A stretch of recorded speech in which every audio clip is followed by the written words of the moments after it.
Bilisan mo, Apo! Kailangang makahanap tayo ng masisilugan bago pa bumuhos ang napakalakas na ulan! Ay, nako! Ayan na nga! Lumakas na! Hindi ko na kayang itulak ito. Kailangan kong magpahinga muna, Apo! Lola, dito na lang po tayo sa gilid. Ang bigat na po ng kariton dahil sa putik. Ay, nako! Parang hindi natitigil itong ulan. Kapit lang, Apo, ha? Hahanap tayo ng mas magandang masisilungan. Lola, ang lamig po. Parang hindi ko na po nararamdaman yung mga daliri ko. Halika po. Pupunasan ko ang mukha mo. Ay, basag-basa ka na. Kung alam ko lang na uulan, ay sana'y nakapagdala tayo ng payong. Ay, Lola! Shh! Huwag ka matakot, Apo. Normal lang yan, ha? Alam mo ba, noong bata ako, ang sabi ng nanay ko kapag kumikidlat, abay nagpipicture lang daw ang Diyos sa langit. Talaga po. Pero ang lakas po ng kulog eh. Eh kasi nga, luma na raw ang kamera ng Diyos. Oh, ayan, nakangiti ka na. Lola naman eh, ang corny niyo po. Ay naku, Apo, minsan, huwag kang makinig sa takot mo. Eh, tulungan mo na ako. Itulak na ulit natin ang kariton. Sigurado po kayo? Matapang tayo? Abay, oo naman. Tignan mo nga, oh. Ilang bagyo na ang nalampasan natin. Pero hindi tayo nasiraan ng bahay. Wala naman po tayong bahay eh. Oo nga, wala tayong bahay. Pero may karito naman tayong nasisilungan pansamantala. Hindi po pansamantala, kundi pansamantagal po. Yan ang Apo ko. Alam mo, Apo, minsan ang buhay ay parang ulan. Hindi natin alam kung kailan titigil o kailan lalakas. Pero alam mo kung bakit nakakatagal tayo. Bakit po, Lola? Kasi nagtitiwala tayo sa Diyos. Nakanlungan ng mga taong walang ibang inaasahan kung hindi siya lamang. Lola! Tingin niyo po, oh. May ilaw po doon. Oo nga, Apo. Mukhang may waiting siya doon. Halika, itulak pa natin ang kariton. Dahan-dahan lang. Kaya natin to, Lola. Isa, dalawa, tulak! Ay, konti na lang, Apo. Konti na lang. Patuloy nilang itinutulak ang kariton sa gitna ng malakas na ulan. Ang kanilang mga yapaka ay sumasaluksok sa maputik na daan, habang ang kidlat ay kumikislap sa madilim na kalangitan. Sa kanilang paglalakad, napansin nilang mas malakas ang agos ng tubig papunta sa tulay. Bagamat hindi ito ang karaniwang kanilang ruta, napilitan silang humanap ng mas malapit na masisilungan dahil sa walang tigil na ulan at hangin. Ang dating tahimik na tulay ngayon ay nababalot ng kadiliman. At bawat hakbang ay may dalang hindi maipaliwanag na pangamba. Sa bawat kislap ng kidlat, ang kanilang mga anino'y sumasayaw sa sementong dingding. Lumalaki at lumiliit na parang isang nakatatakot na palabas. Lola, may naririnig po akong mga yabag. Tahimik ka lang, Apo. Baka hangin lang yan. Hindi po hangin yun, Lola. May tao po. Dito ka lang sa tabi ko. Huwag kang aalis. Lola, natatakot po ako. Gusto ko na pong umalis dito. Sandali lang, Apo. Hindi tayo pwedeng lumabas sa ulan. Mas delikado. Lola, may dalawang anino ng tao po sa dingding. Kapag sinabi kong takbo, tumakbo ka. Huwag kang lilingon. Diretso lang. Hindi po. Kung tatakbo naman ako, magkasama po tayo, Lola. Apo, Makinig ka sa akin. Mas mahalaga na makaligtas ka. Kung maghihiwalay tayo, mas makaliligtas ang isa sa atin. Uy, may maglola pala rito.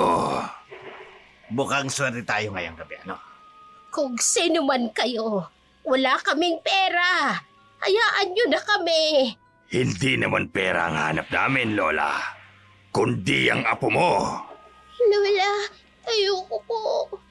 Anong kailangan ninyo sa apo ko? Hindi na mahalaga kung ano man ang kailangan namin sa apo mo. Kukunin namin siya at ibibenta sa amo namin nangongolekta ng mga bata. Mga demonyo kayo!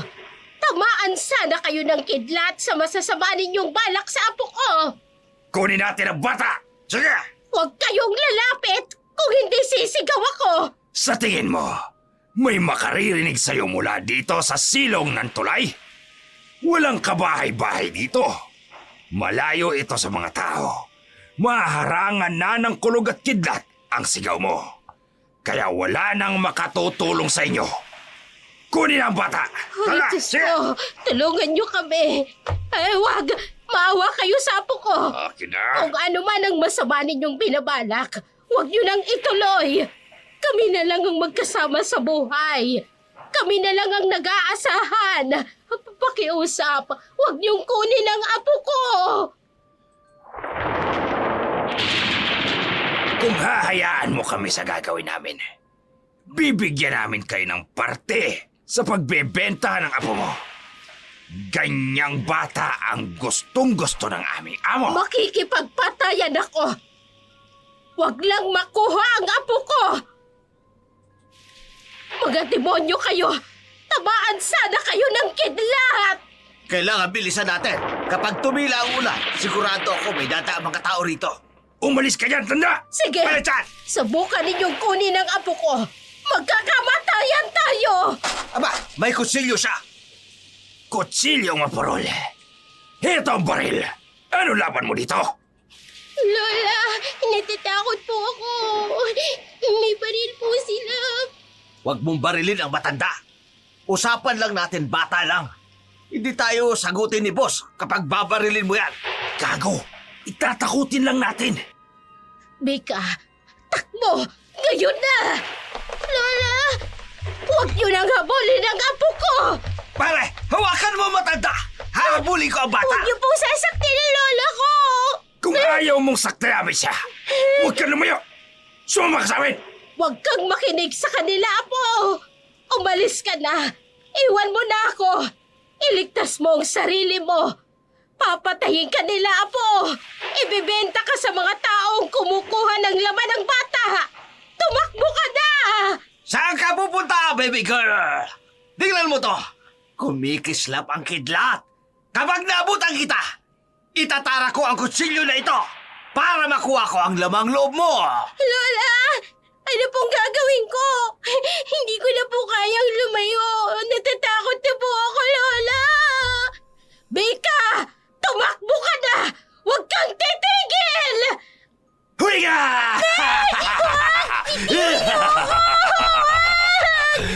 Tulong! May gustong kumuha sa bata! Tulong! Ang ingay mo, Lola. Kailangan mo tumahimik. Huwag niyo pong sasaktan si Lola! Sasama na po ako! Huwag, Bika! Tumakbo ka! Huwag kang magpapadala, apo! Ay, Diyos ko! Tulungan niyo kami! Ano na, pre? Ano gagawin natin sa matanda? Alam mo na ang dapat gawin. Hindi dapat patayin, pero alam mo na kung dapat gawin sa kanya. Ay, Diyos ko! Tulungan niyo ang apo ko! Tulong! May ingay ka! Oh! Oh! Ah, Lola! Bakit niyo sinaksakan lola ko? Sasama naman ako sa inyo eh. Hindi niyo kailangang saksakin ang lola ko. Hindi na kayo naawa sa kanya. Matanda na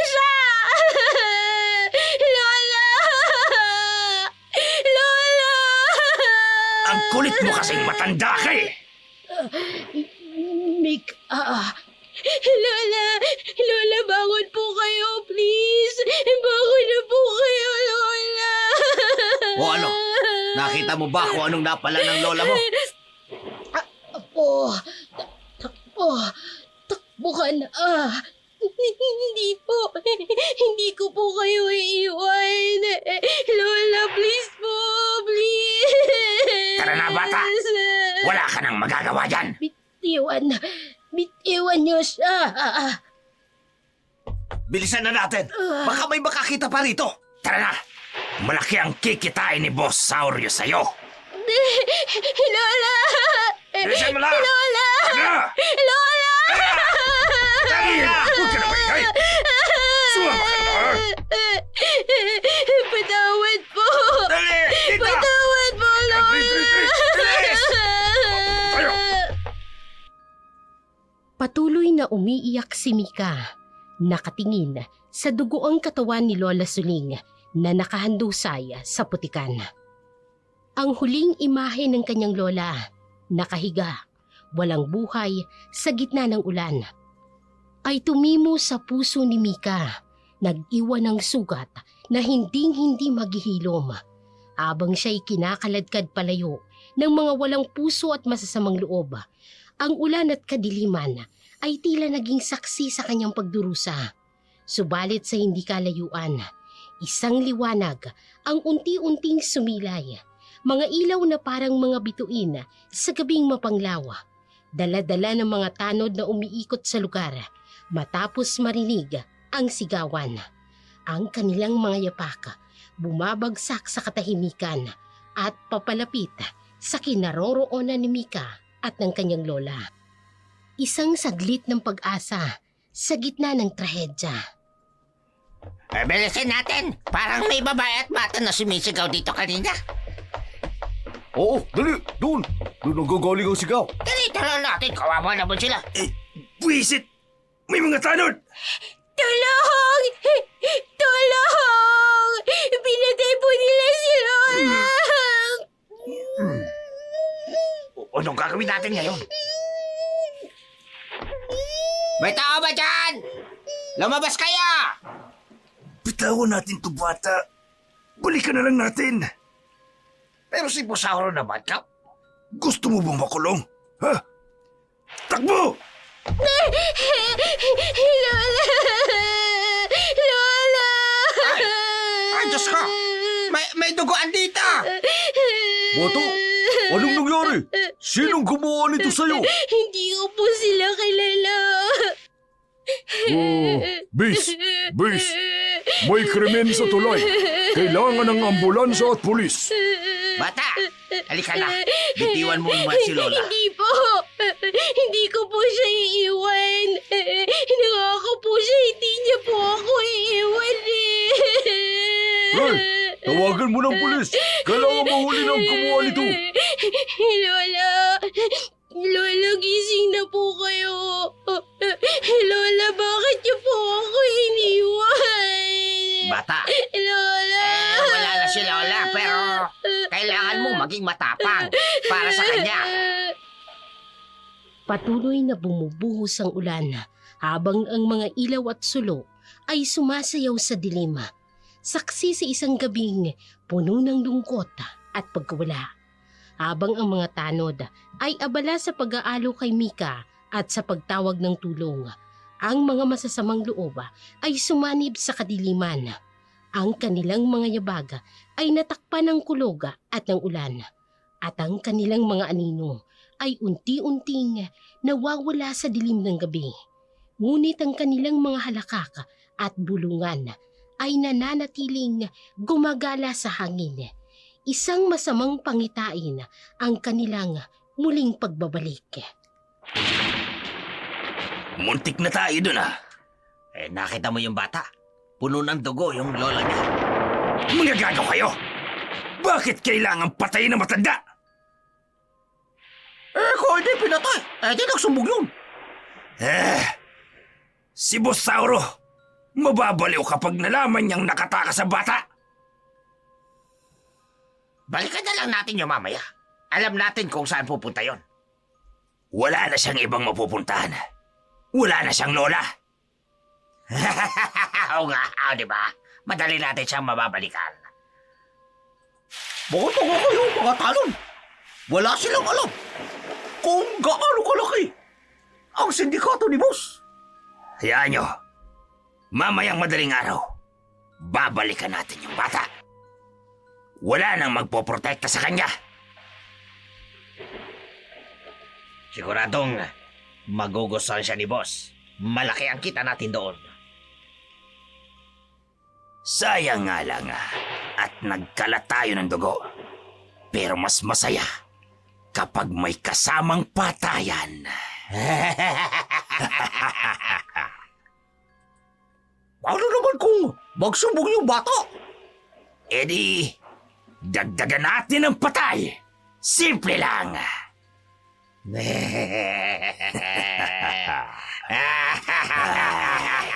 Tara na. Kailangan nating mag-ulat kay boss. At pagkatapos, babalikan natin ang regalo niya. Habang nakayaka pa rin si Mika sa katawan ng kanyang lola at habang hinihintay ang mga tanod na humingi ng tulong, iniwan muna nila ang bata at humingi ng saklolo sa mga kasama nito. Ang tanod naman na naiwan ay bumili muna ng sigarilyo sa hindi kalayuan. Kaya habang umiiyak si Mika, dumating naman ang tiyuhin nito na parehong may pagnanais na ibenta siya sa taong naghahanap ng mga bata. Mika, pamangkin ko. Tiyo Anding, bakit po kayo nandito? Ngayong wala ng hilaw kong ina, ako na ang mag-aalaga sa'yo. Bakit po may tila kayong lupit? Alam mo, malaki ang halaga mo kung ibebenta kita. Mas mapapakinabangan pa kita. May panggastos pa ako para sa pagpapalibing ng lola mo. Katulad ka rin nila. Kasamahan ka ng mga lalaking pumati kay Lola. Tama ka. At ngayong wala ng sagabal, sigurado akong malaki ang kikitain ko sa'yo. Pero pamilya mo kami ni Lola. Bakit niyo po ginagawa to? Wala akong pakialam sa pamilya. Pera lang ang mahalaga. Tulong! Tulungan niyo po ako! Halika rito. Tumigil ka. Patay na ang lola mo. Wala na siyang magagawa. Bakit po? Kadugo niyo pa si Lola. Sa mundong to, pera lang ang mahalaga. At ikaw, ang magiging daan para yumaman ako. Tulong! Tulungan niyo po ako! Anong sumigaw? Tulong! Lola! Lola! Nakawala si Mika mula sa pagkakahawak ni Andres at tumakbo ng tumakbo. Nakarating siya sa isang makitid at madilim na iskinita, malapit sa ilog. Ang amoy ng nabubulok na basura at ang ingay ng mga daga ang bumabalot sa paligid. Sa kanyang harapan, maitim na tubig ng ilog. Sa likod ay ang kanyang tiyuhing papalapit sa kanya. Hanggang dito ka na lang, Mika. Hindi ka na makatatakas. Chong! Parang away niyo na po. Ayoko pong sumama. Ilang taon kitang binantayan para kay Boss Sauro. Ang tagal kong hinintay na mawala ang lola mo. Pero bakit po? Ano bang nagawa namin sa inyo? Simple lang. Pera. Maraming pera. At ngayong wala ng matandang sagabal. Si Lola po. Siya lang ang nagmahal sa akin.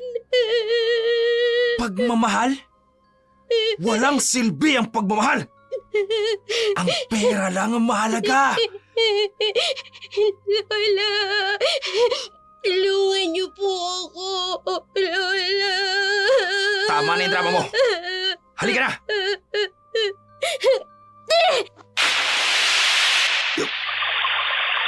Buisit! Mika! Bakit tumalong tarantadang batang yun sa ilog? Ang lalim nito! Mika! Mika, lumabas ka dyan! Mika!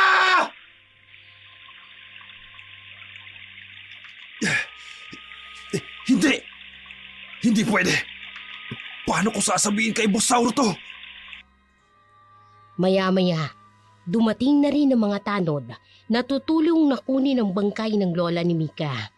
Kaya sa takot na mahuli ng mga tanod, tumakbo papalayo si Andres. Iniwan ang madilim na iskinita kung saan nawala ang kanyang pamangkin sa maitim na tubig ng ilog. Matapos ang pagtakas ni Andres, kumalat ang balita sa buong pamayanan tungkol sa batang tumalon sa ilog. Kinabukasan, nagtipon ng mga tao sa tabi ng ilog, dala-dalang mga lambat at lupid. Naghahanap ng bakas ng batang naglaho sa dilim ng tubig. Ngunit habang lumilipas ang mga oras, ang pag-asa ay unti-unting nawawala at ang mga kwento ng matatanda tungkol sa misteryosong nilalang sa ilalim ng ilog ay nagsimulang kumalat. Ay, ilang oras na tayong naghahanap. Wala pa ring bakas. Kawawa naman ang bata. Kahapon lang pinatay ang lola niya. Ngayon siya naman ang nawawala. Hoy, malalim na ang bahaging ito ng ilog. Maraming lumot at basura sa ilalim. Alam ba ninyo, may naninirahan daw dyan sa ilalim. Ay, anong ibig sabihin ninyo? May nung bata pa raw sina lola, may mga nawawalang bata rin. Laging dito sa bahaging ito ng ilog nawawala. O ganun ba? Naku, Aling Rosa, huwag naman kayo manakot. Aba, hindi ito sa pananakot. Talagang may nilalang daw sa ilalim ng ilog na kumukuha ng mga bata. Minsan kapag tahimik ang gabi, naririnig ko ang tawa ng mga bata mula dyan sa tubig. Kaya pala minsan may naririnig akong umiiyak tuwing gabi. Ay, sigurado ka? Oh, grabe naman yan. Nako, tama na po. Baka mapahamak tayo rito. Pero paano si Mika, ang bata? Kung kinuha na siya ng nilalang dyan sa ilalim, baka hindi na natin siya makita pa. Ay, siguro, tama na muna para ngayon. Bukas na lang ulit tayo maghanap. Ay, Diyos ko. Sana naman protektahan niyo ang batang yun. Kung saan man siya naroroon. Unti-unting umaalis ang mga tao. Iniwan ng maitim na tubig na ilog na tila nagtatago ng lihim. Ang hangin ay malamig at ang agos ng tubig ay tahimik na nagdadala ng mga misteryong hindi maipaliwanag. Ay, alam kong buhay ka pa. Sana'y may nagbabantay sa'yo dyan sa ilalim. Sa ilalim ng ilog, habang ang mga tao sa itaas ay patuloy na naghahanap, isang mahiwagang liwanag ang bumabalot kay Mika mula sa kadiliman ng tubig. Siya ay napalayo sa mundo ng mga buhay hanggang sa isang kakaibang lugar na hindi naaabot ng sinuman. Sa pagmulat ng kanyang mga mata, tumambad ang isang mundo na hindi niya pa nakikita kailanman. Nasaan po ako? Ligtas ka na, anak. Sino po kayo? Bakit hindi ako basang-basa? Ako si Andrea. Huwag kang matakot. Patay na po ba ako? Katulad po ng lola ko? Hindi. Hindi, Mika. Buhay ka pa. Iniligtas kita mula sa ilog. Bakit po? Bakit po kayo may liwanag? Kasi hindi ako katulad ng iba. Isa akong diwata, Mika. Diwata? Akala ko po, Kwento lang yun. Maraming bagay sa mundong ito na hindi maipaliwanag ng tao. At ikaw, Mika, may babala ako sa'yo. Ano pong ibig niyong sabihin? Simula ngayon, hindi ka na katulad ng iba. Nang iligtas kita mula sa ilog, nagkaroon ka ng koneksyon sa mundo ng mga diwata. Pero gusto ko lang pong maging normal. Gusto ko lang pong makasama ulit si Lola. Alam ko, anak. Pero may dahilan kung bakit ka napadpad dito. May misyon ka. Mission po? Oo. At tutulungan kitang matutunan ng lahat. Pero sa ngayon, kailangan mo munang magpahinga. Hindi ko po maintindihan ng lahat. Pero salamat po sa pagligtas po sa akin. Matulog ka na muna. Marami pa tayong pag-uusapan. Makalipas ang ilang araw, mula nang matagpuan siya ni Andrea, kinakailangan ni Mika na harapin muli ang mundo. Ngunit ngayon, iba na ang kanyang paningin. Sa bawat sulok ng lungsod, sa bawat anino ng gabi, nagsimulang magpakita ang mga lihim na hindi nakikita ng karaniwang mga tao. Basurang plastik, mga lata. Hindi totoo yan. Hindi totoo yan.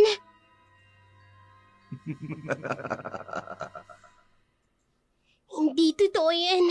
Hindi totoo yan. Saklolo! Tulungan mo kami!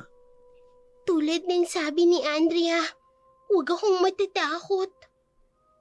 Isang anino ang dumaan sa tabi niya. Sino yan? Habulin mo kami! Habulin mo kami! Hindi! Ayokong makipaglaro! May malamig na hangin ang dumaan. Kung nandito lang po si Lola. Mika, Ha? Andrea? Bakit ang dami nilang sumusunod sa akin? nakikita ka nila. Alam nilang kaya mo silang tulungan. Pero natatakot ako. Ayoko pong marinig ang mga boses nila. Nagpatuloy ang mga tawa at bulungan sa paligid. Huwag kang matakot. Ito ang regalo ko sa iyo. Ang makita ang mga hindi nakikita ng iba. Mga bata po sila.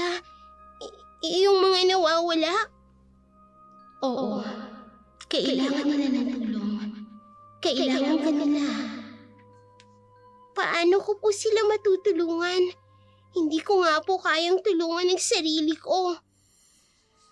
Hindi ka nag-iisa, Mika. Nandito ako. At tandaan mo, kahit nasan man ang lola mo, pinabantayan ka niya. Isang mahinang ihip ng hangin. At unti-unting humihina ang mga tawa at bulungan. Sige po, tutulungan ko po sila. Para po kay Lola. Patuloy niyang itinulak ang kariton. Ngunit ngayon ay may bagong layunin na siya, ang maging tagapagligtas ng mga batang nawawala sa dilima ng gabi. Sa kanyang araw-araw na pangangalakal, isang hindi inaasahang pagtatagpo ang nagpabago sa kanyang buhay. Sa isang madilim na iskinita, natagpuan niya ang isang batang lalaki. Ilang araw nang hindi kumakain, si Dodong. Ang pagkakakilalang ito ay naging simula ng bagong kabanata ng kanyang misyon bilang tagapagligtas.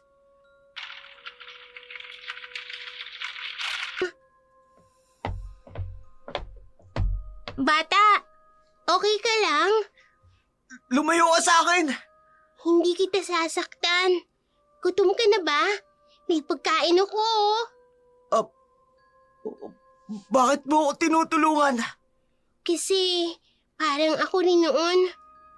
Nagugutom at natatakot. Eto tinapay. Sorry. Hintay! Sandali! Sandali lang! Nasaan na yung bata? Amoy ko siya. Malapit lang. Hindi sila normal. Mabilis na nagkubli si Mika sa likod ng kariton. Malapit lang yung bata na amoy ko eh. May amoy din dito. Baka amoy mo yan. Hindi ko rin alam. Huwag sana nila akong makita. Huwag sana. Asan na yun? Wala. Hangin lang siguro yan. Tara na. Bakit hindi nila ako nakita? Dodong, hihintayin kita. Babalik ka rin. Pagkatapos ng hindi inaasahang pagkakita kay Dodong at ang pagkatuklas ng kakayahang maglaho, hinanap ni Mika si Andrea para sa mga sagot. Natagpuan niya ang diwata sa tabi ng ilog, kung saan unang nagbago ang kanyang buhay. Ang liwanag na bumabalot kay Andrea ay mas malinaw na ngayon sa kanyang mga mata, tulad ng mga bituing sumasayaw sa hangin. Andrea! Andrea! Mika, bakit ka nagmamadali? Yung mga lalaki na may mahahabang kuko, hindi nila ako nakita. Napansin mo rin?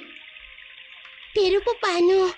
At saka kanina, nakita kitang pinatumba yung isa pero wala namang nakakita. Mika, may dapat kang malaman. Ang simbolo ninyo, parang bituin. Hindi ako ordinaryong tao. Ako ay isang diwata na nagbabantay sa ilog nito. Diwata? Pero bakit ako lang ang nakakakita sa iyo? Pinili kita, Mika, nang tumalon ka sa ilog. Nakita ko ang tapang mo. Pero natatakot ako. Ang katapangan ay harapin ang takot, kahit natatakot ka. Dito niyo po ba ako nakita? Simula noon, pinili kitang maging tagapagligtas ng mga batang katulad mo. Kaya pala may naririnig akong boses at nakikita ang mga anino. Maraming nangangailangan ng tulong at ikaw ang tagapagtanggol nila, Mika. Tutulungan ko po sila tulad ng pagtulong niyo sa akin. Ang simbolo sa noo ni Andrea ay kumikislap at ang hangin ay may dalang kakaibang init at lamig. Samantala, pagkalipas ng ilang araw, isang pamilyar na anino ang muling nagpakita sa buhay ni Mika habang nagbubungkal siya ng basura. Si Dodong, ang batang tinulungan niya noon, ay lumapit muli. Parang isang pusang takot, ngunit umaasang may matatagpuang kanlungan.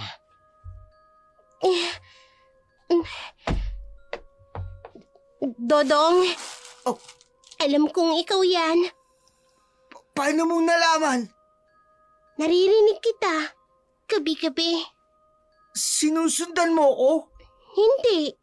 Pero nararamdaman kita. Gutom ka pa rin, no? Ooy. Teka, heto may tira pa ako. Bakit mabait ka sa akin? Kasi alam ko ang pakiramdam ng magutom at matakot. Takot ka rin? Sa kanila? Oo, pero hindi na ngayon. Akin na to Paano ka hindi na natatakot? May nagturo sa akin na hindi ako nag-iisa. Pwede mo akong pagkatiwalaan, Dodong. Hindi kita sasaktan. Oh, promise mo? Promise. Katulad ng pangako sa akin ni Lola. Hindi kita iiwan. Pagkatapos ng kanilang pag-uusap, umalis si Dodong. Ngunit sa pagkakataong ito, alam ni Mika na dapat niya itong sundan. May kung anong takot sa mga mata ni Dodong na tila ba nagpapahiwatig ng panganib. Ginamit ni Mika ang kanyang kakayahan na maglaho. Tahimik na sumusunod sa mga yapak ng batang lalaki sa madilim na iskinita. Hindi ko na kaya. Ayoko lang bumalik doon. Saan ka ba pupunta, Dodong?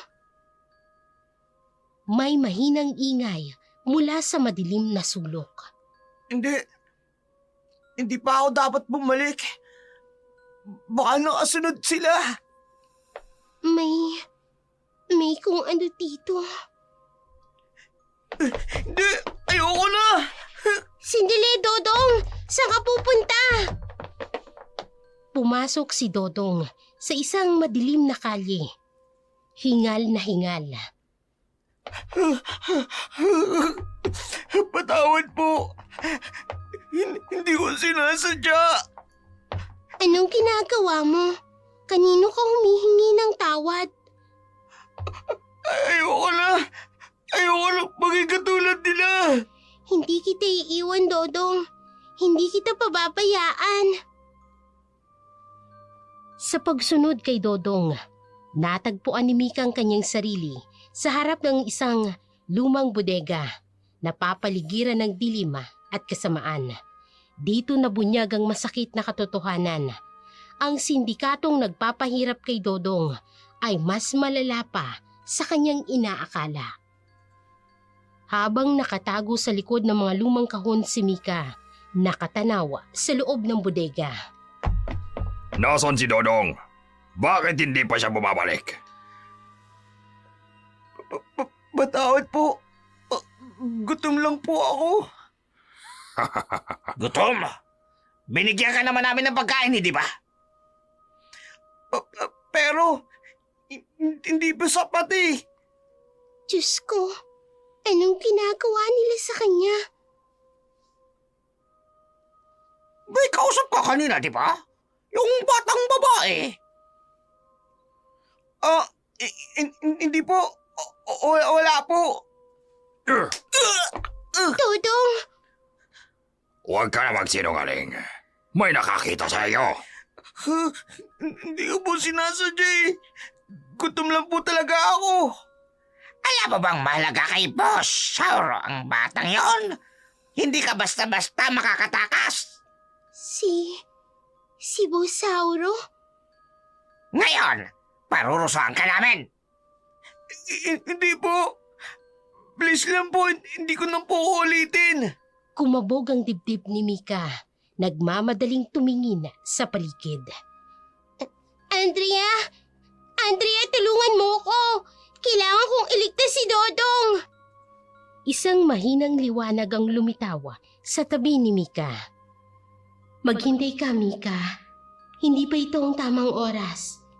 Pero sinasaktan na siya nila. Kailangan nating malaman ang buong plano nila para mailigtas hindi lamang si Dodong, kundi ang lahat ng mga bata.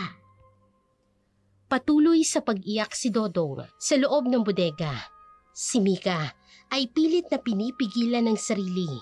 Iniintindi ang mas malaking laban na kailangang paghandaan. Pagkatapos malaman ang tungkol sa sindikato, sinundan ni Mika si Bosauro ng mag-isa. Kahit na binalaan siya ni Andrea. Sa isang madilim na gabi, nakita niyang lalaking nagpapahirap sa mga batang katulad ni Dodong. Ngunit hindi niya inaasahan ang susunod na mangyayari. Isang transformasyon na magpapakita ng tunay na anyo ng kasamaan. Saan siya pupunta? May ibang amoy. Huwag mo akong mararamdaman. Please. amoy ng batang babae. Isang batang natatakot. Biglang nagbagong tindig ni Sauro.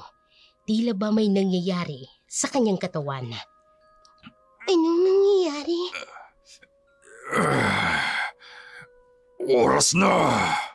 Ang anyo ni Sauro ay unti-unting nagbabago. Ang kanyang balat ay naging itim. Ang mga kuko ay humahaba at ang mga mata ay nagniningning sa pula. Isang nakatatakot na halimaw ang lumitaw.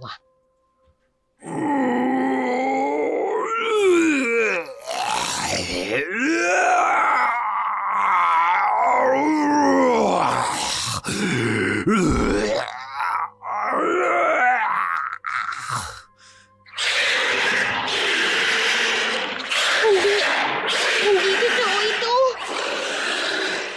Nandyan ka pala. Ang batang hindi ko makuha noon. Ay, swang! Ngayon, wala nang lolang magliligtas sa iyo. Andrea! Andrea, tulungan mo ako! Walang Andre ang darating. Ikaw at ako lang. At gutom na ako. Tulong! Tulungan niyo ako! Takbo, bata! Takbo! Mas masarap ang batang taot na tako!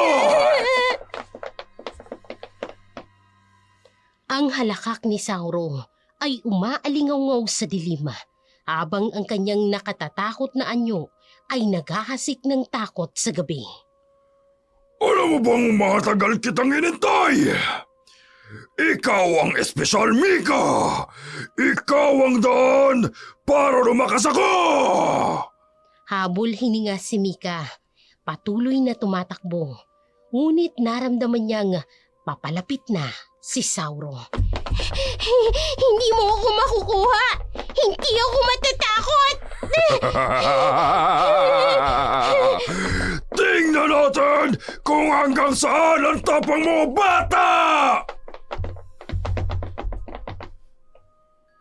Pagkatapos makatakas mula sa nakatatakot na pagtatagpo kay Sauro, nahanap ni Mika si Dodong na nagtatago sa isang madilim na sulok ng lungsod. Ngunit ang kanilang muling pagkikita ay nagbunyag ng mas nakatatakot na katotohanan. Ang tunay na layunin ng sindikato at ng malagim na plano sa mga batang katulad nila. Dodong, okay ka lang? Mika, hindi ka na dapat bumalik dito. Delikado. Hindi kita pababayaan. Sabihin mo, ano ba talaga si Bosauro?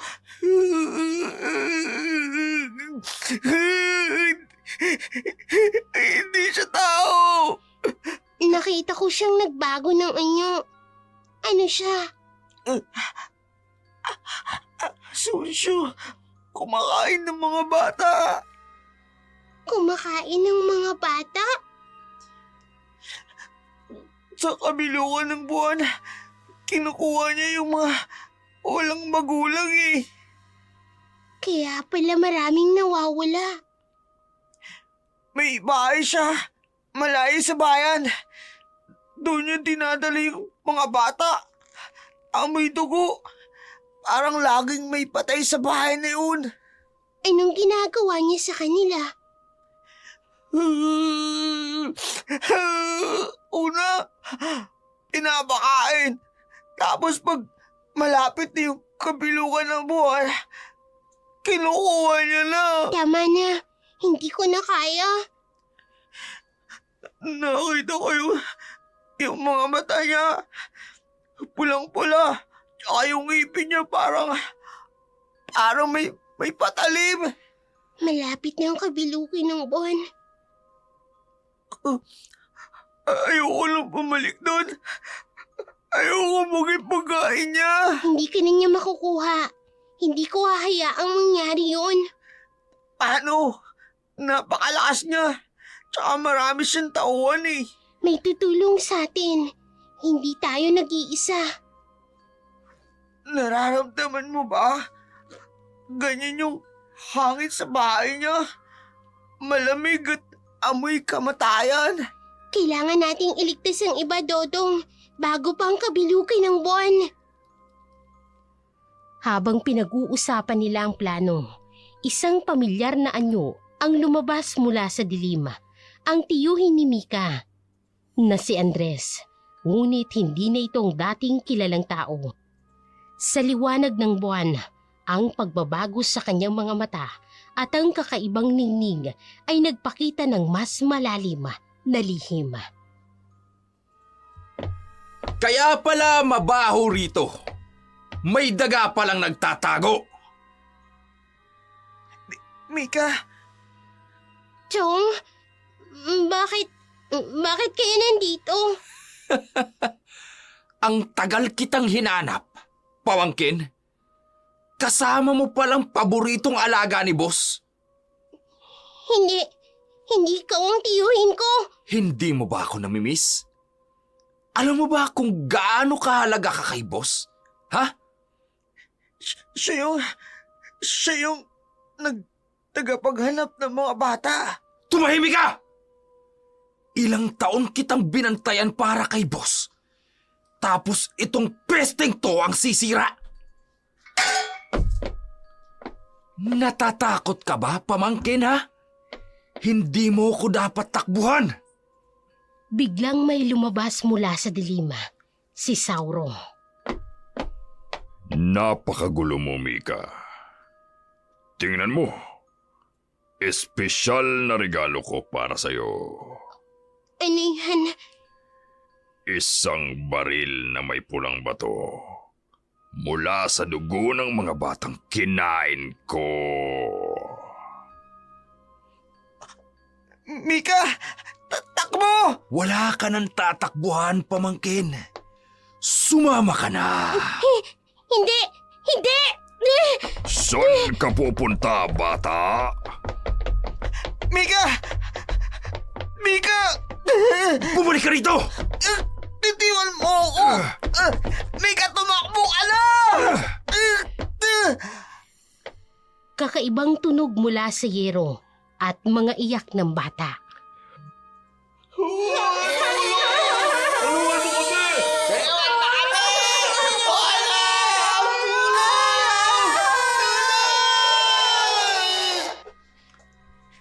Tumakbo ka na, Mika! Takbo! Naririnig mo sila, Mika? Ang mga kaluluwang kinain ko. Malapit ka nang sumali sa kanila. Hindi! Andrea! Andrea, tulungan mo ko! Mika, tumakbo ka na! Tumakbo ka ba? Mika!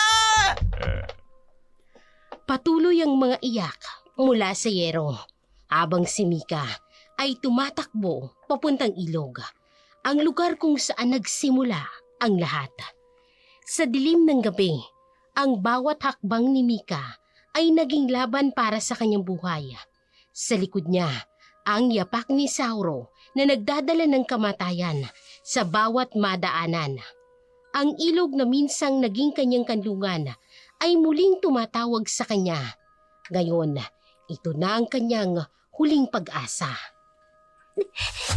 Andrea! Nasaan ka? Wala nang tutulong sa'yo ngayon, bata. Wala ka ng takas. Mika! Tumakbo ka! Hindi ako patatalo sa inyo. Ano? Tatalon ka ulit? Akala mo ba maliligtas ka ulit ng ilog na yan? Alam mo ba kung ilan ang nawala sa ilog na yan? Lahat sila! Nasa tiyan ko na! Hindi totoo yan! Tama ng drama! Halika na! Hindi! Biglang sumiklab ang liwanag mula kay Mika, katulad ng kidlat sa gitna ng dilim. Ano yan? Pambihira! Anong klaseng kapangyarihan to? Lumayo kayo! Lumayo kayo sa akin! Ang tubig ng ilog ay umikot, tila buhay at tumataas ang alon. Hindi pwede! Dapat wala kang kapangyarihan! Umalis na kayo! Alis! Ang sigaw ni Mika ay may dalang liwanag na pumupunit sa kadiliman. Ang tubig ng ilog ay umaangat, dumadagungdong kasabay ng kanyang kapangyarihan. Sa gitna ng liwanag na lumabas kay Mika, isang hindi inaasahang pangyayari ang naganap.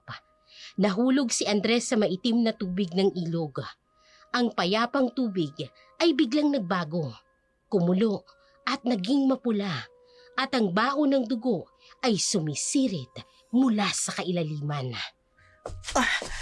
Mika, anong nangyari? Hindi ko rin alam eh. Bakit naging pula ang tubig? May tunog ng paghihingalo mula sa ilog.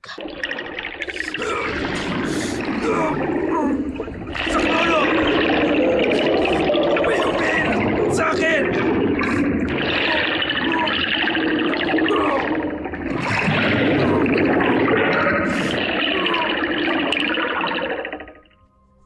Mika, may amay na umihila sa kanya! Mga kamay ng mga bata. Boss! Boss Sauro! Tulungan mo ako! Mas maraming mga kamay ang lumabas, bumalot kay Andres at hinila siya pababa. Bakit para kasi siyang tumalon? Hinila siya ng mga biktima niya. Mika! Pumangkin! Tulungan mo ako!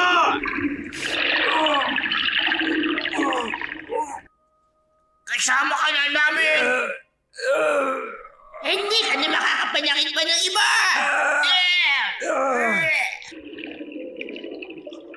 Narinig mo ba, Mika? Yung mga boses nila. Oo, mga boses ng mga batang kinain nila.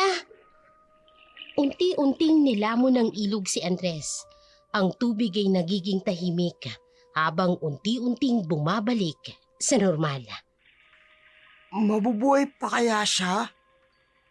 Hindi na. Kinuha na siya ng mga biktima niya. Sa ganung kawain rin sana ang mangyayari kay Pinunong Sauro. Mas doon ako natatakot. Kasi nangangain yun ng bata. Kaya ako naging sunod-sunuran sa kanya. Dahil natatakot akong kainin niya. Gusto kong mamuhay ng normal. Tsaka may gusto rin akong maabot. Patuloy ang mga bulong sa hangin. Ngunit unti-unting humihina habang bumabalik ang tubig sa dati nitong anyo. Matapos ang trahedya sa ilog, umuwi si Dodong sa kanyang pinagtataguan. Iniwan si Mika na mag-isa sa tabi ng tubig kung saan naglaho ang kanyang tiyuhin. Alam niyang masama ang kanyang tiyuhin, ngunit hindi maikakaila ni Mika ang bigat ng pagkawala ng huling kamag-anak niyang konektado sa kanyang pagkabata. Chong, kahit na masama ka, hindi mo pa rin dapat na sinapit ito. Chong Andres, naging mabait din naman kayo sa akin noon eh. Naging masama lang kayo nang mapasama kayo sa grupo na iyon. Mika, patawad. Bakit kinun, Andrea?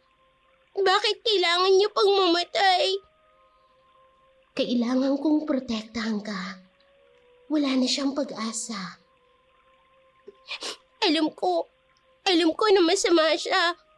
Pero siya na lang ang natitirang pamilya ko. Hindi ko gustong saktan ka. Narinig ko sila, yung mga bata. Galit na galit sila. Maraming nawala dahil sa kanya. Maraming nasaktan. May mga aninong lumitawa at gumagalawa sa paligid. Sino sila? Mga magulang. Naghahanap ng nawawala. Yung iba, nababaliw na sa lungkot. Anak! Nasaan ka na? Bumalik ka na! Miss na kita! Anak ko! Parang si Lola nang hinahanap niya ako. Kaya kailangan mong kumilos, Mika. Si Dodong at ang iba pang mga bata, malapit nang maging katulad ng tiyuhin mo. Paano ko sila matutulungan, Andrea? Ikaw ang magiging boses ko. Dalhin mo ang liwanag sa kadiliman. Pero paano? Malapit na ang kabilugan. Kapag dumating ang gabing yun, magbabago ang lahat. Kailangan nating iligtas siya bago sila maging katulad ng tiyuhin mo. Hindi ko hahayaang may maging katulad pa niya. Hindi ko hahayaan na may magulang pang magturusa. Ikaw ang magiging boses ko, Mika. Ako ang magiging lakas mo. Magkatuwang tayong lalabanan ng mga halimaw na nagtatago sa dilim. Ayaw din namin na may mapahamak pa. Kaya huwag mo sanang ipagkait ang tulong na magagawa mo para sa kanila. Para hindi na sila makapaminsala ng ibang tao at ng mga kabataan. Kahit papano, naibsan ang takot na nararamdaman ni Mika ng mga oras na yun. Bagamat nag-iisa siya sa buhay kung titingnan ng ibang tao. Siya naman sa sarili niya, alam niyang may kasama siya. May katuwang para masugpo ang kasamaang lumalaganap sa kanilang lugar. Subalit, bagamat may kasama, pero hindi pa rin mawala sa kanyang isip ang mga sandaling kasama niya pa ang kanyang lola. Nakatulog na lamang si Mika sa ilalim ng kanyang kariton, bagay na lagi niyang ginagawa sa tuwing matutulog sila, saan man sila abutan ng kanyang lola. Kinabukasan, habang si Mika ay nasa kanyang kariton, isang binatang pulis ang may bakas ng laban ni Sandro ang lumapit. Ang kanyang mga galos at pasa ay nagsasalaysay ng mga nakatatakot na katotohanan sa lugar. Ikaw si Mika, tama? Opo. Pero, bakit niyo po ako kilala? Pasensya na kung ginulat kita. Pulis ako. Nag-aalala kami sa mga bata rito. Marami ng batang nawawala sa lugar na to. Gusto mo ba kumain muna? Po? Para po talaga sa akin yan? Oo. Napansin ko kasi mag-isa ka lang dito. Kailangan mo ito. Tumango si Mika at dahan-dahan na kinuha ang pagkain. Binuksan ito at kumuha ng tinapay. Alam mo, ang tapang mo. Ang hirap siguro ng ginagawa mo. Pero nandito ka pa rin. Mag-isa kang kumakayod. Nasaan pala mga magulang mo? Wala na po sila. Sinong kasama mo sa buhay? Wala na po. Kamamatay lang po ni Lola nung nakaraang linggo. Pinatay po siya ng masasamang loob. Kawawa ka naman. Gusto mo ba sumama sa akin? Ihahanap kita ng maayos mong matutuluyan. Please po, huwag niyo po akong dadalhin sa DSWD. Mas gusto ko pong mabuhay ng kumakayod para sa sarili ko. Sigurado ka? Opo. Mas mapapangalagaan ka sana dun. Pero nakakahanga ang iyong determinasyon. Ang iyong pagsusumika para mabuhay. Opo. Kailangan ko pong maghanap buhay. Kahit minsan, nakakatakot po. Nakita ko ang mga batang kasing edad mo lang. Hindi kaya ang ginagawa mo, pero ikaw, hinahanap mo at hinaharap mo mag-isa. Kahanga-hanga ang ginagawa mo, bata. Tahimik na ngumingiti at namumulang pisngi. Patuloy siyang kumakain ng dahan-dahan.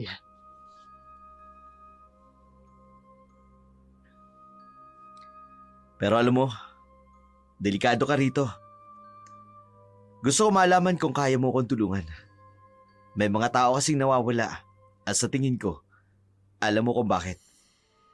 Hindi ko po sigurado kung dapat ko pong sabihin. Hindi kita pipilitin.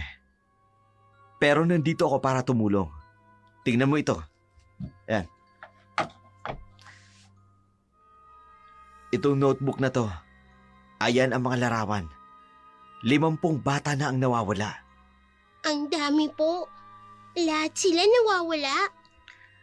Ang iba dyan, ilang taon nang hindi nakikita.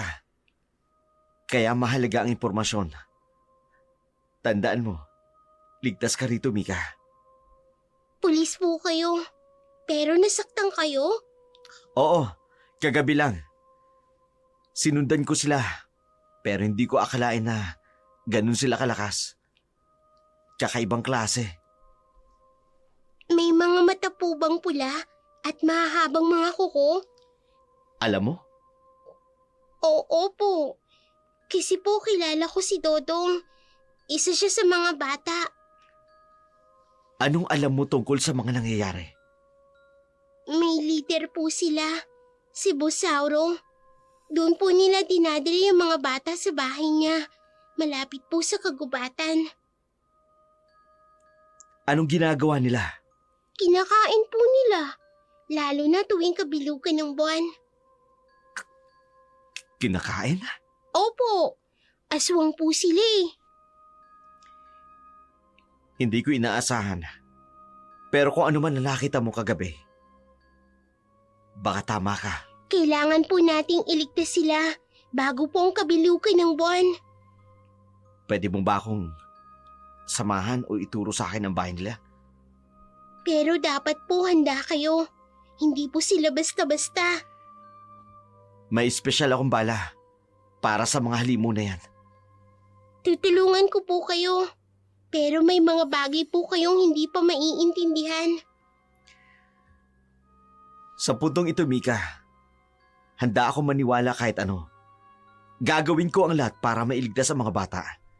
Higit na mahalaga sa akin ang kapakanan ng mga batang nawawala.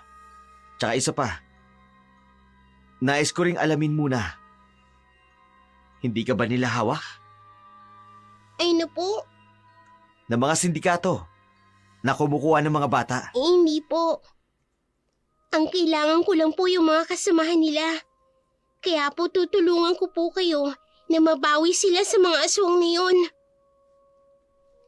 Hindi nagkamali si PO1 Sandro Matulina ng nilapitan. Tamang-tama, naghahanap din ng makakatulong si Mika para makawala sa pagkaalipin ng aswang ang mga bata. Kahit paano, lalo siyang nabuhayan ng pag-asa. Lumipas pa ang mga araw, dumating ang kabilugan ng buwan. Hindi buo sa isip ni Mika kung anong gagawin o kung gagawin ba ng pulis ang pangako nitong tutulungan ang mga bata. Pero buo na sa isip niya, dumating man o hindi ang pulis, handa siyang tulungan ng kaibigang si Dodong. Pumunta na si Mika sa kanilang tagpuan ng pulis na nagtanong sa kanya. Kakaiba ang kalangitan ng mga oras na iyon. Tila namumula ito sa dugo. Tila ba may hibla ng liwanag na nagmumula sa ibang daigdig. Habang pinagmamasdan, napansin ni Sandro na may kausap si Mika kahit walang ibang tao sa paligid. Sinong kausap ng batang ito? Wala naman ako nakikita. Si Mika, nakikipag-usap kay Andrea sa gilid. Tila wala siyang naririnig sa sinabi ni Sandro. Alam kong hindi mo ko pababayaan ngayon. Pero, sasabihin ko ba sa pulis na kasama kita? Huwag na. Hindi niya rin ako maiintindihan. Kailangan nating kumilos ngayong gabi, Mika. Ito na ang tamang oras. Mika? Oh. Kanino ka nakikipag-usap? Sir Sandro? May nakikita akong anino pero walang tao. Nakikita? Nakikita niyo po? Hindi niya ako nakikita ng buo, pero nararamdaman niya ako, Mika. Mika, una pa lang alam ko Mika kaiba sa'yo. Pero kung komplikado ang sitwasyon, hindi kita pipilitin. Ang nais ko lang, magawa ang trabaho ko, mailigtas ang mga bata. Sir, kailangan nating pumunta sa bahay ni Busandro ngayong gabi. Sa kabilugan ng buwan? Oo, doon nila ginagawang masama. Sandali lang. Base! PO1 Sandro ito. Kailangan ko lang na backup sa Woodland. May malaking operasyon tayong gagawin. Okay, copy, Sandro. Papunta na ang team dyan, nakadeploy na. Sigurado ka ba rito? Wala ng oras. Kailangan na nating kumilos bago pa mahuli ang lahat. Mika, may kasama ka bang espiritu?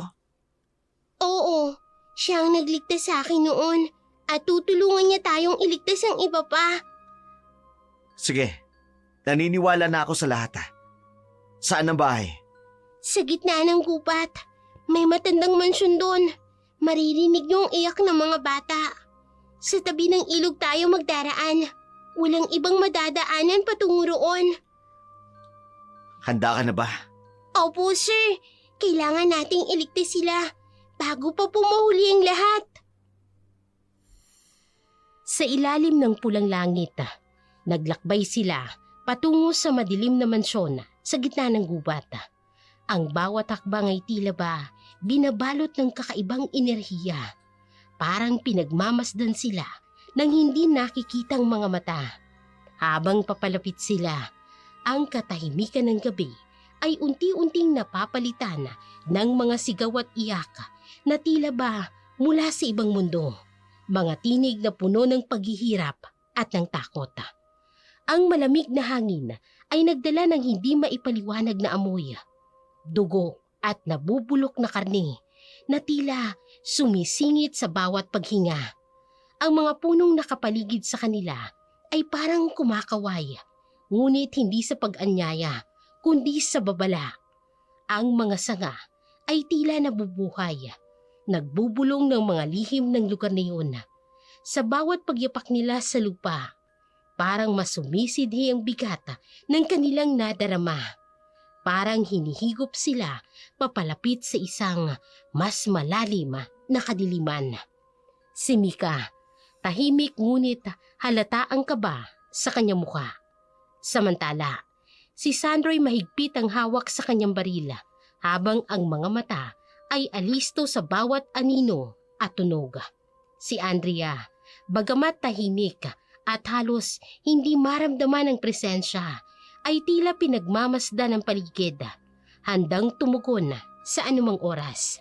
Sa gitna ng nakabibinging mga sigaw, isang malinaw ang narinig nila, isang boses na puno ng kasamaan.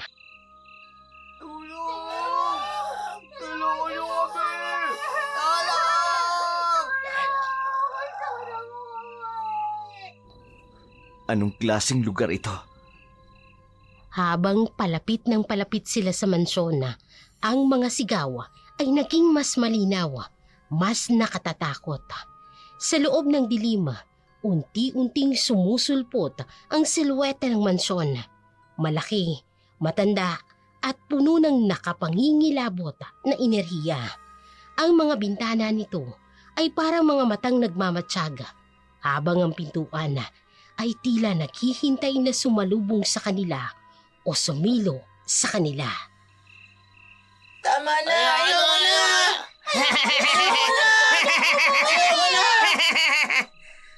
Diyos ko, anong ginagawa nila sa mga bata? Pinabago po sila. Kinagawa silang katulad nila. Malapit na silang maging aswang.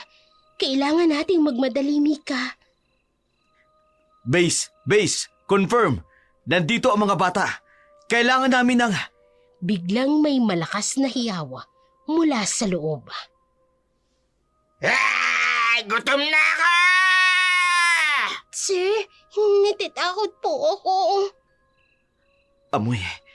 Amoy dugo at karne. Nagsisimula na silang kumain. Kailangang...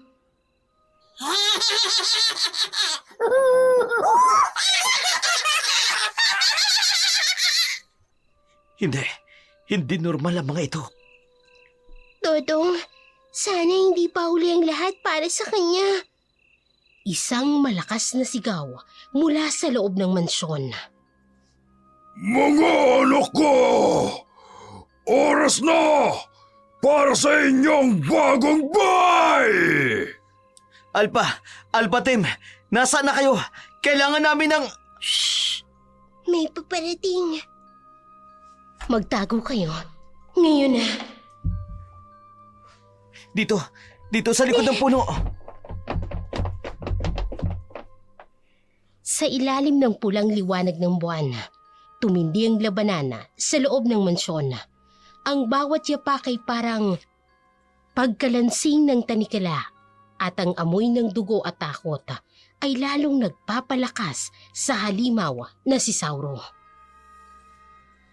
Mula sa kanilang taguan, kitang-kita nilang mga anino ng kaluluwa na umiikot sa paligid. Gumagalaw na parabang hinahatak ng isang hindi nakikitang puwersa. Ang mga boses ng mga ito ay puno ng mga bigati at galit. Bumabagsak sa pandinig ni Mika at Sandro, tulad ng mga sibata na may dalang babala. Ang amoy ng dugo at nabubulok na laman ay parang mas sumisidhi sa bawat paghinga nila. Ang sahig na kahoy sa ilalim ay nagkakalansing, tila nagbabanta na magbigay ng kanilang lokasyon. Ang paligid ng mansyon ay nagmistulang buhay. Bawat dingding at sulok ay nagkukwento ng kasamaan na tila nananatili sa lugar. Ang mga sigaw ng mga bata mula sa itaas ay nagdadala ng mas matinding bigat sa hangin, habang ang halakhak ng mga halimaw ay tumutugon dito na parang musika sa kanilang pandinig. Sa bawat segundo, ang dilim ay nagiging mas mabigat, parang hinihigop sila papalapit sa sentro ng mas matinding panganib.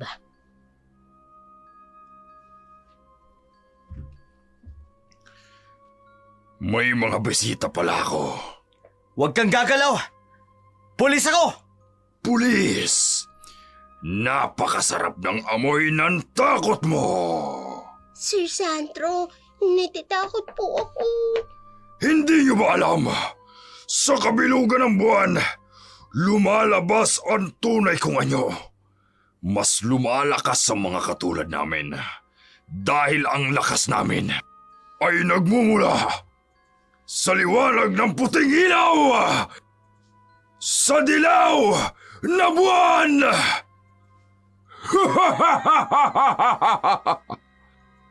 Ang tiyan ni Sauro ay lumalaki at ang balat ay nangingitim at ang kanyang mga mata ay nagniningas ng pula. Diyos ko, ano ba ito? Kailangan mo nang gamitin ang liwanag mo, katulad ng dati, Mika. Oras na para kumain! Mika! Takbo! Hindi ka makatatakas! Magiging pagkain ko kayo ngayong gabi! Tatapusin ko ang kasamaan mo! Ang bilis siyang nakailag. Hindi talaga taong kalaban namin, kundi isang demonyo. Pero hindi ako matatakot. Kailangan mailigtas ko ang mga bata. Kailangan makawala sila sa kapangyarihan ng aswang na ito. Hindi ko kaya. Napakasarap ng amoy ng takot nyo! Lalo na ang takot ng mga bata! Mas lumakas pa ang sigaw ng mga bata mula sa itaas. Mika, ngayon na. Kayong dalawa ang una kong kakainin!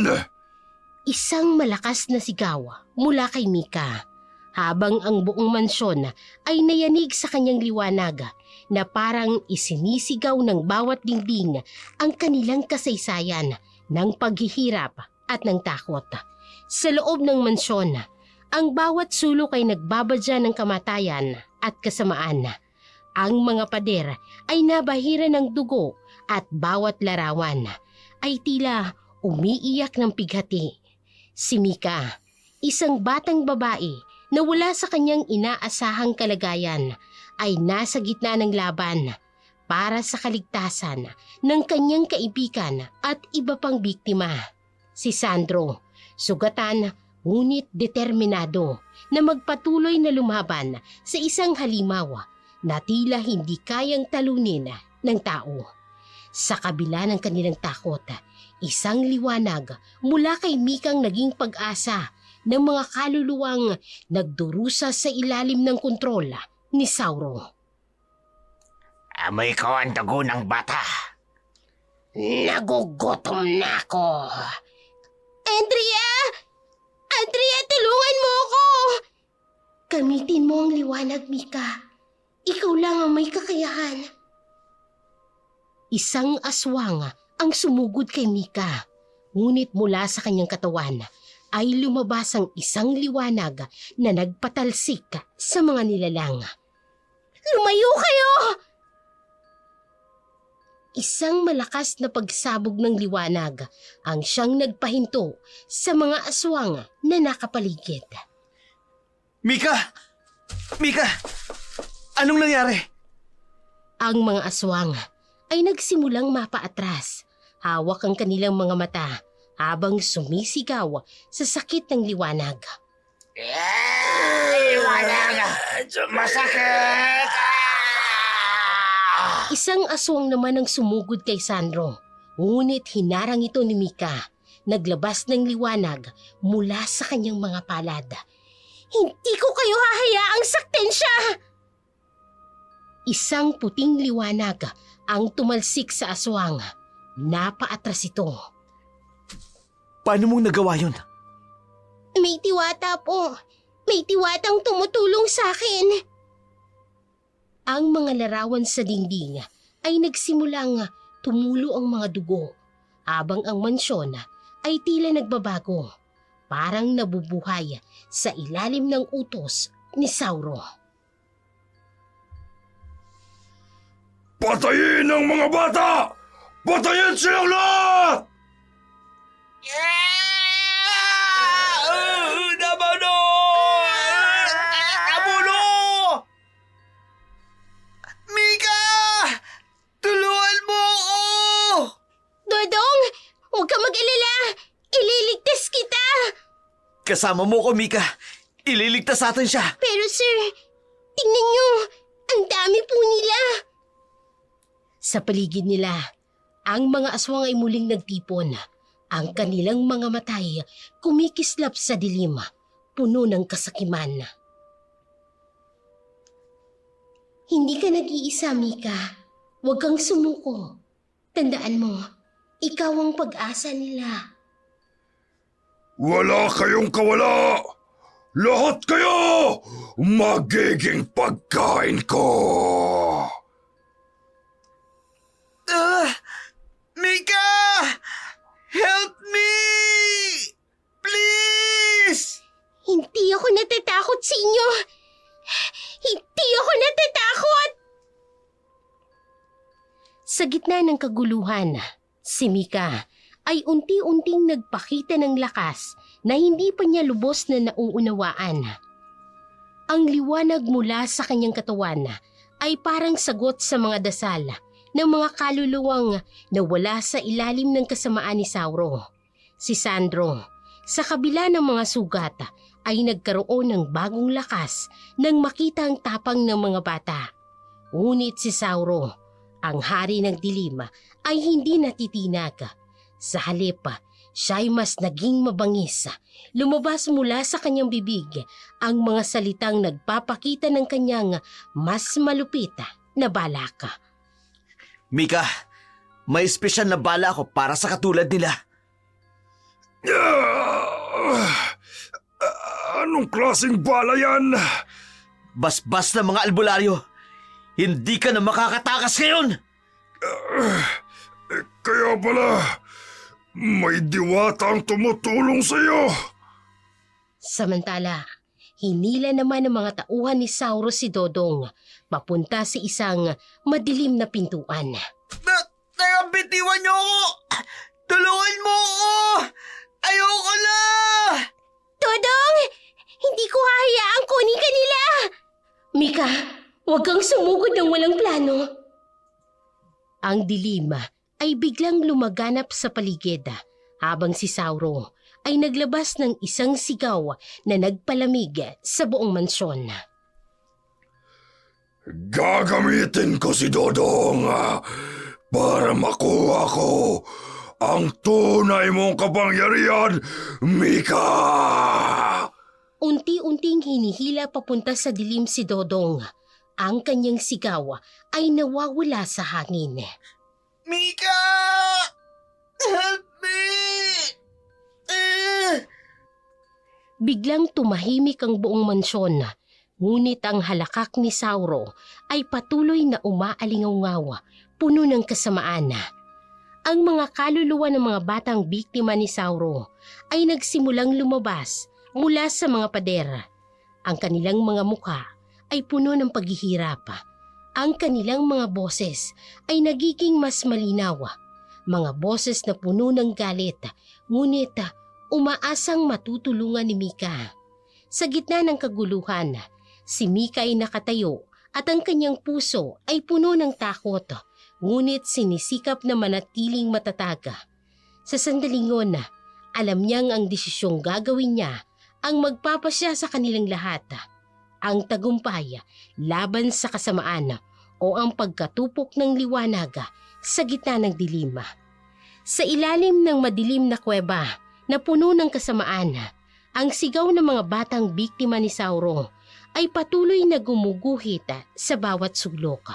Si Mika, sa kabila ng kanyang murang edad at babala ni Andrea, ay tumakbo patungo sa gitna ng panganib, dalang matinding pagnanais na mailigtas si Dodong. Ang bawat hakbang niya ay parang patak ng ulan sa dagat ng takot. Ngunit ang kanyang tapang ay nagniningning kahit sa pinakamadilim na bahagi ng kuweba. Mika, wag! Hindi mo pa kaya. Patawad, Andrea, pero hindi ko hahayaang mawala si Dodong. Sandali! Delikado ito. Kailangan nating magplano. Wala nang oras, sir. Naghihintay si Dodong. Tumakbo si Mika papasok ng kuweba habang ang mga anino ng mga kaluluwa ay tila umaaligid sa kanya. Mika, bumalik ka! Anak ng... Parang hangin lang siyang nawala. Hangal! Wala kang laban sa akin! Biglang hinablot ni Saurus si Mika. Mahigpit na sinakal gamit ang kanyang matatalim na mga kamay. Dodong! Kayong dalawa, ang una kong pagkain ngayong gabi. Bitiwan mo siya! Ang buong kuweba ay umanig at mula kay Andrea, lumabas ang kakaibang liwanag. Ang bawat sulok ng kuweba ay biglang napuno ng enerhiya na tila mula sa kalangitan.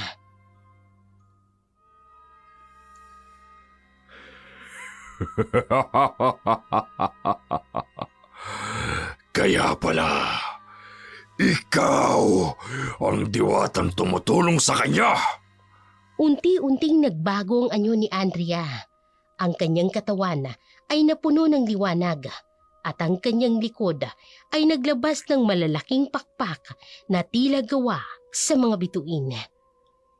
Hindi ko papayagan na saktan mo pa sila.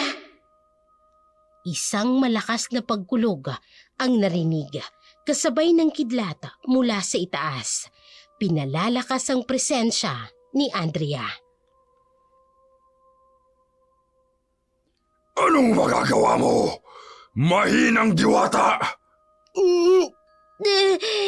Hindi siya mahina. Biglang pumutok ang liwanag mula kay Mika na siyang tumama kay Sauro. Napaatras ito habang ang kanyang kamay ay nasusunog sa liwanag.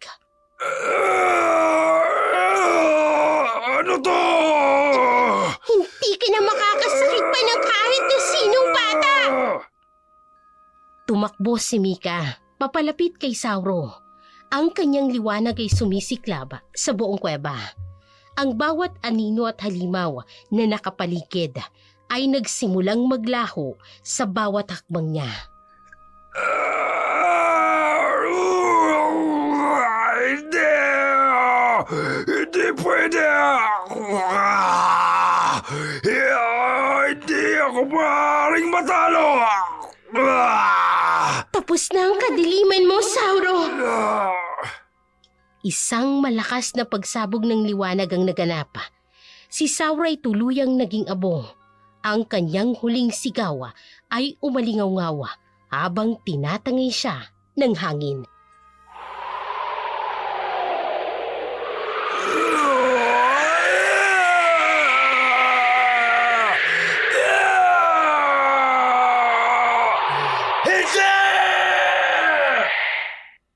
Nang humupa na ang liwanag at naglaho na ang huling bakas ni Sauro, tumigil ang pagyanig sa kuweba. Ang paligid na dating puno ng kadiliman ay nagkaroon ng tahimik, ngunit mabigat na kapayapaan. Si Mika ay hinihingal, nakatayo sa gitna ng lugar kung saan tumayo si Sauro, habang si Andrea ay dahan-dahang bumababa mula sa ere, muling nagiging mas mahina. Dodong! Nasaan ka? Tapos na, Mika. Ligtas ka na. Nakita ko ang ginawa mo. Hindi ko man lubos maunawaan, pero napakalakas mo. Biglang dumating ang backup team ng mga pulis. Dala ang kanilang mga flashlight. Ang mga sinag nito ay tumatama sa paligid. Ngunit ang mga eksenang kanilang nakita ay nag-iwan ng maraming tanong. Sir Sandro, ano ang nangyari dito? Diyos ko! Ano tong mga abo na to? May nakita kaming kakaibang liwanag mula sa labas. Parang milagro. Siya ang nagligtas sa amin. Oh, ang batang ito. Hindi po ako. Ang diwata pong tumulong sa akin. Ang mga pulis ay nagtinginan sa isa't isa. Hindi makapaniwala. Mula sa paligid ay lumabas ang golden dust at dahang-dahang bumalot sa kuweba na parang sumisimbolo ng bagong simula. Habang unti-unting bumabalik ang kuweba sa normal, ang mga biktima ni Sauro ay natagpuan sa mga sulok ng mansyon. Bawat isa ay sugatan, ngunit buhay. Ang bawat isa ay muling nagkaroon ng pag-asa. Si Mika, sa kabila ng kanyang takot at pagod, ay tumayo kasama si Andrea at Sandro. Handa nang harapin ang bagong simula matapos ang isang laban na magpakailanman ay tatatak sa kanilang mga alaala. Sa gitna ng gabi, tahimik habang ang liwanag ng buwan ay tumatama sa labi ng mansyon. Nagsimula nang bumalik ang normalidad, ngunit sa kabila ng tagumpay laban kay Sauro, naiwan ang sugat ng nakaraan. Mga bata na kailangan muling matutong mabuhay at mga alaala ng trahedya na kailangang harapin. At sa mga sandaling ito, nagsimulang lumitaw ang bagong anyo ng pag-asa. Wala na. Hindi na siya makakapanakit pa ng kahit na sinong bata. Nagbayad na siya sa lahat ng ginawa niya. Sa paglabag sa karapatan ng mga batang ito. At sa kanilang kawalan ng kamuwang-muwang. At sa mga inosenteng pinatay niya. Ang mga pulis ay nagpaikot-ikot. Tiniyak ang kaligtasan ng mga bata. Ang iba'y nag-aasikaso sa pagkuha ng mga ebidensya at pagsigurado sa lugar. Sir, kailangan nating matulungan ang mga bata. Maluba ang trauma nila. Akala ko, hindi na kita makikita uli. Nangako ako, hindi ba? Hindi kita iiwan, Dodong.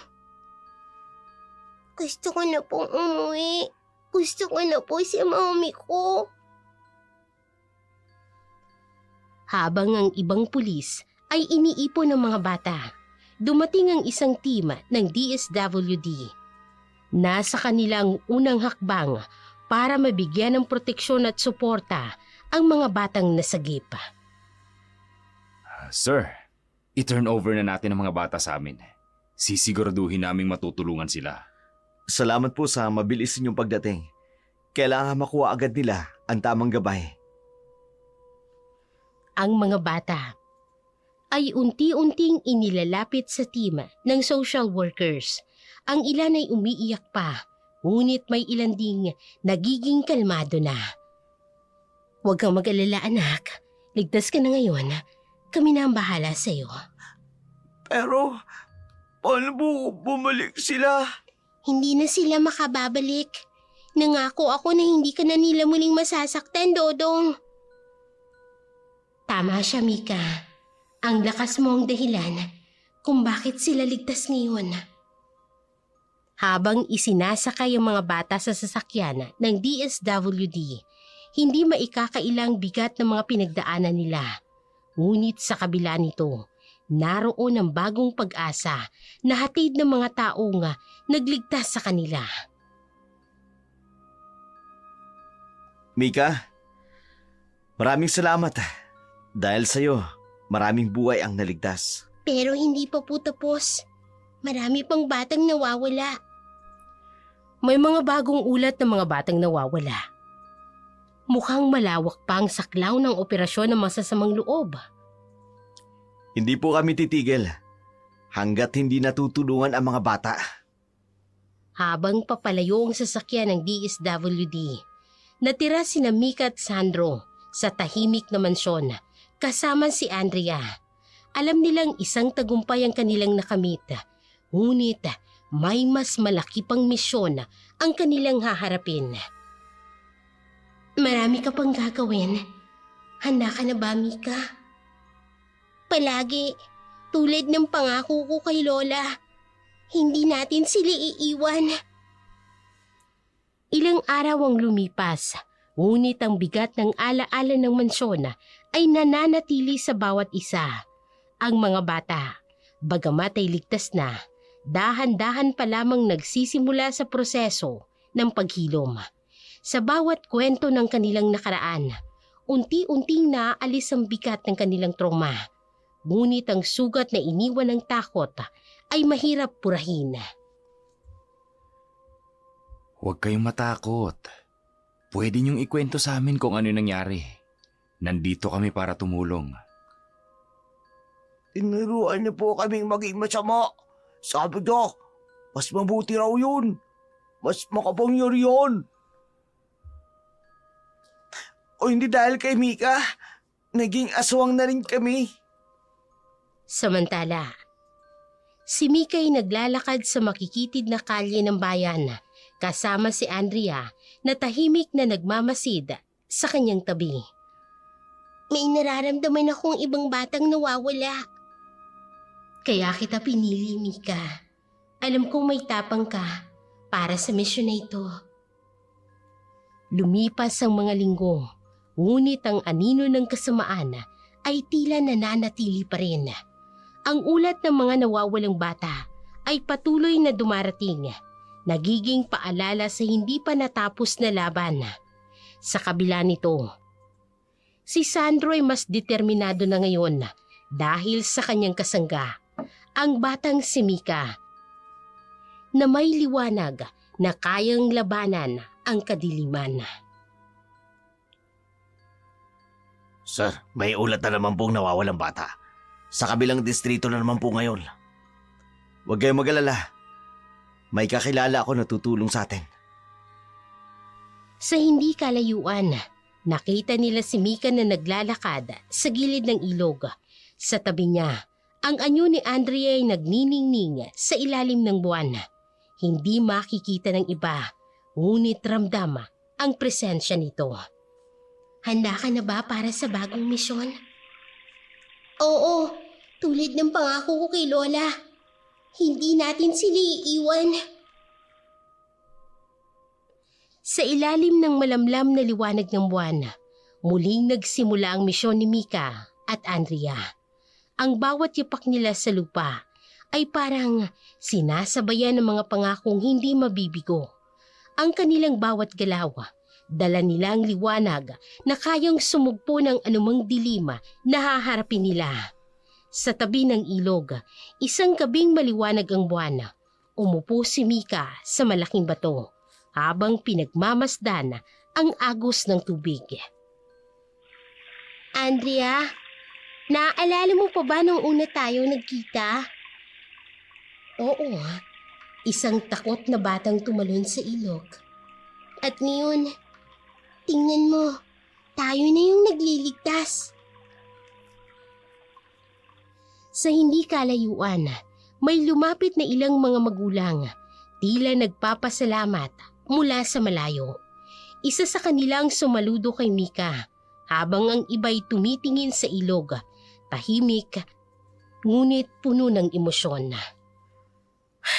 Salamat sa iyo, Mika, para sa aming mga anak. Dahil sa'yo, natagpuan namin ang katahimikan na matagal na naming hinahanap. Ginawa ko lang po ang kaya ko. Sana po'y mapayapa na sila. Narinig nila ang tapang mo, Mika. At ngayon, nararamdaman nila ang liwanag na dala mo. Isang malamig na hangin ang dumaan, tila huling paalama sa mga magulang bago sila tuluyang magpahinga. Iniwan nila si Mika at Andrea na puno ng pasasalamat. Sa gabing yun, muling nagkaroon ng pag-asa sa bayan, hindi lamang para sa mga nailigtas, kung hindi pati na rin sa mga nawawala pa. Si Mika, sa kabila ng kanyang murang edad, ay naging simbolo ng tapang at pagmamahal, isang liwanag na patuloy na lumalaban sa dilim. Sa tabi ng ilog, kung saan lahat ay nagsimula, nakatayo si Mika. Pinapanood ang pagsikat ng araw. Sa kanyang tabi, si Dodong, na tila may kakaibang liwanag sa kanyang muka at tahimik na nakatingin sa agos ng tubig.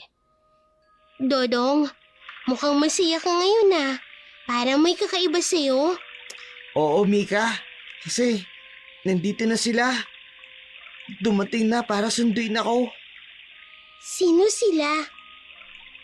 Ama, magulang ko. Ang tagal ko silang hinintay. Mika, ngayon magkakasama na kami. Talaga? Pero, ibig bang sabihin nito, aalis ka na? Oo, Mika. Panahon na para magpaalam. Tapos na ang mission ko dito. Pero Dodong, paano naman ako?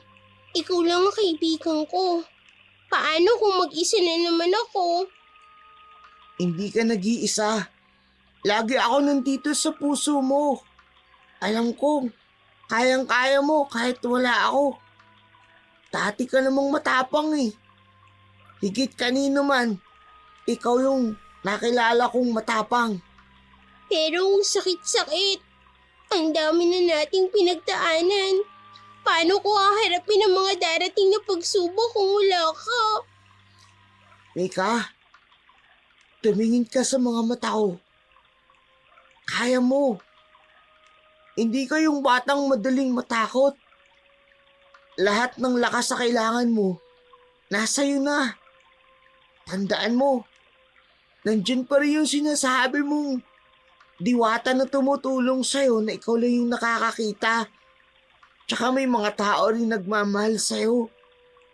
Mamimiss kita, Dodong. Salamat sa lahat, ha?